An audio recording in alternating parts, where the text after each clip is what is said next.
For this video, we are going to learn how to roll out a slab of clay. So in order to do that, I need my clay in the center with my two wood pieces on the side close together so that when I roll out my clay with the rolling pin, it will become a long piece of clay, one long slab. So I'm going to roll my rolling pin back and forth on my piece of clay. I'm going to move my wood pieces in a little closer so that I can create a long slab, and roll back and forth until my clay is an even height with the two wood pieces for the entire slab.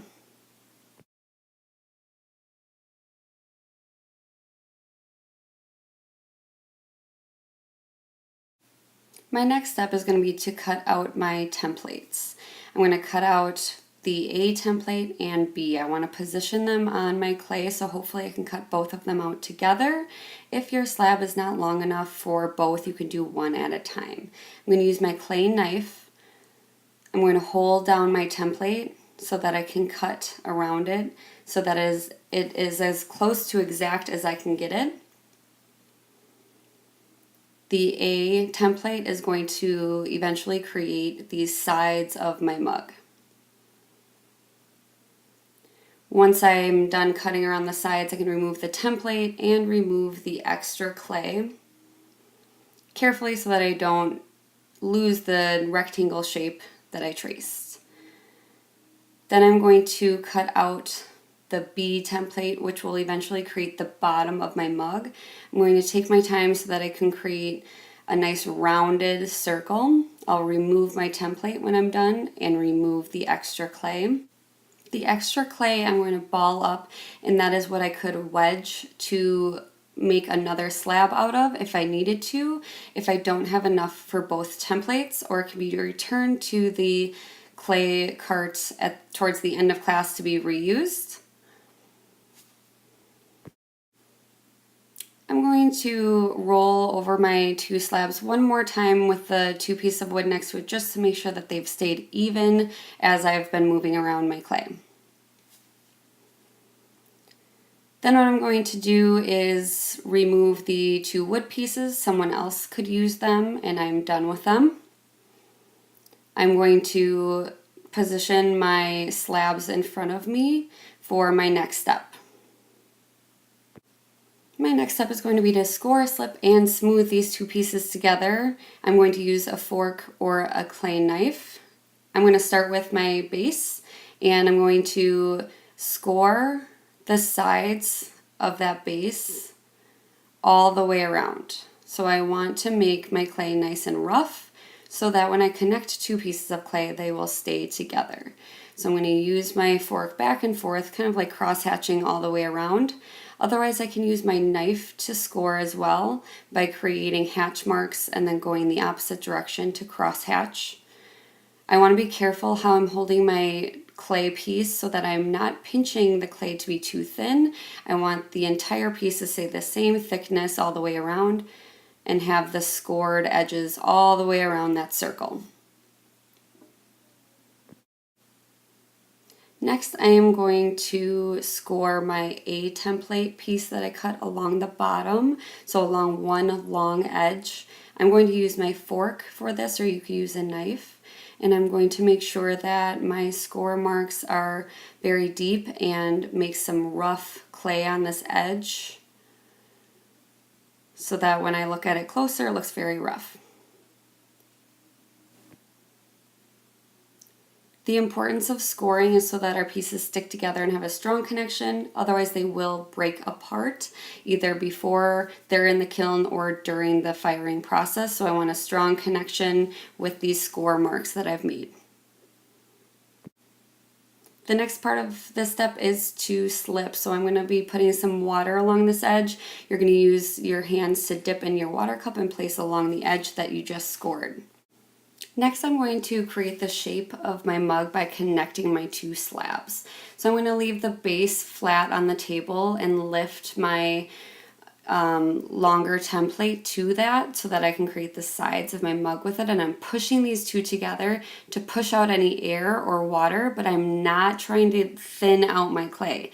So I want my slabs to both stay the same thickness as they were before, but push them together. I'm only going to press about half of my piece together, and then I'm going to make a coil. I'm going to roll the clay in my hands to make a coil that is a little bit more thin than the size of my finger.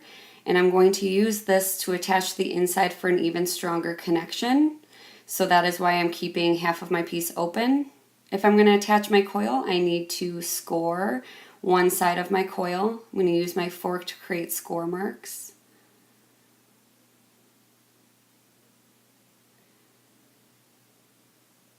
Then I also need to slip, so you're going to add a little bit of water to that piece of coil. And you're going to score the inside of your piece, which I've done, and I'm going to push the coil into the groove where I attach the bottom of my mug to the sides so that it helps this connection look more like it's one piece of clay. I want to make sure to press any air out, press any water out, but still keeping that rounded shape and only pushing towards that section. Now I'm going to start to push the rest of my sides together with this slab, making sure I'm pushing any air out and making a strong connection between my two slabs of clay. Now what I'm noticing is I have some extra that's overlapping, so I'm going to use my knife to kind of measure where that's happening and cut any extra off. Just make sure not to cut too much off, and I'm going to score both ends. So both of these sides that will eventually touch, I'm going to score. I'm lifting mine up so you can see it better, but I'd like you to leave yours on the table. Scoring both sides that connect, you will add water to those sides. And then we are going to press them together so that they make one piece.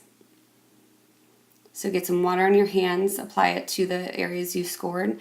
Now I'm going to press from the bottom, press the middle, and press the top so that it becomes one piece of clay without changing the thickness of my clay.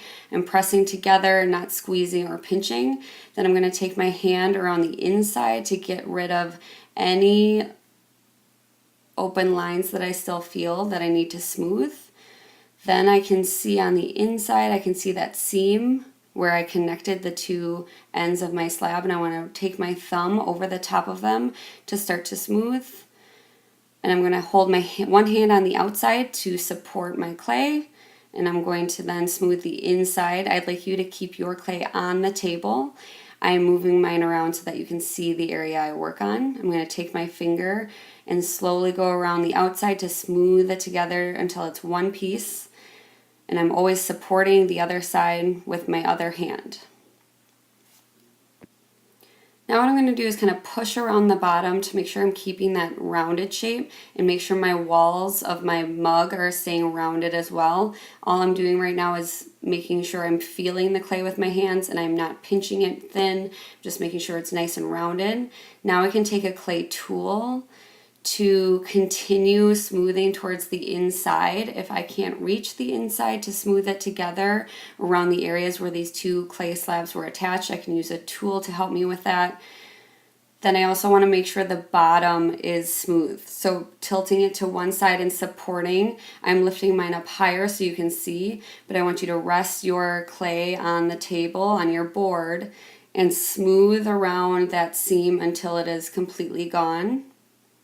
I'm going to support the inside with one hand, and now I can also use a rib to help me smooth that area out if my hand isn't working well enough, and I'm always going to come back in and smooth that out with my hand after I use the clay rib. These clay ribs are great for smoothing, and they all look a little different, so I'd suggest trying them out to see which one you like the best. But if I want to continue smoothing my clay, I'm going to take the rib around the outside while it's sitting on the table. I support the inside with one hand, smooth out the edge with the rib with my other hand, slowly, so that I'm not pinching my clay too thin. I'm keeping it the same size. Once I've spent some time smoothing these two pieces together, now I can notice that the top is not even. So what I want to do first is try to smooth that top out even with my hands. 2 fingers on the outside of it, and then running my thumb along the top of it, going back and forth, making sure that I'm using the clay that's there to try and get my the top of my piece as even as I can without losing that thickness. So I'm going to support one side and work with my other hand until the entire thing is almost even or as even as I can get it with my hands. Then I can cut the top flat with a tool. So as I'm looking at areas that come up too high, I can use a clay metal tool or a clay knife. I like to use the clay metal tool. So what I'll do is hold the wall with my hand and start to slowly scrape off a little bit of clay at a time, only where I need to. Then I'm going to stop, get down to the height of my clay and make sure that it's even or close to even. All these little scraps, if they're usable, I'm going to collect them to use later or throw it out if they're very dry. This is where you're going to take a lot of time to continue smoothing your piece inside, outside, and rim, and make sure you're keeping that rounded shape of your mug.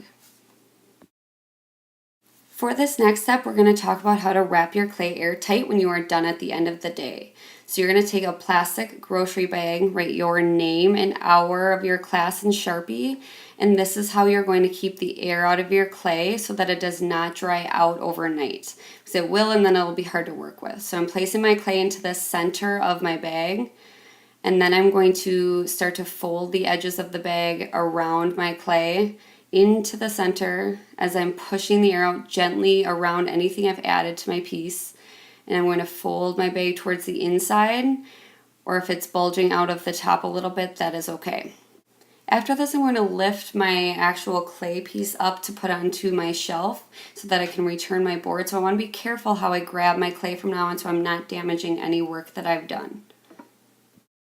Then any reusable clay that's still on my table, any clay that's still workable, can be placed back into the clay bag on the cart.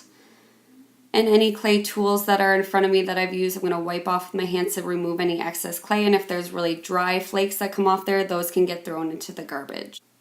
Any small pieces that are also left on my board or table that are really dry can get thrown into the garbage, and I'm ready to clean up.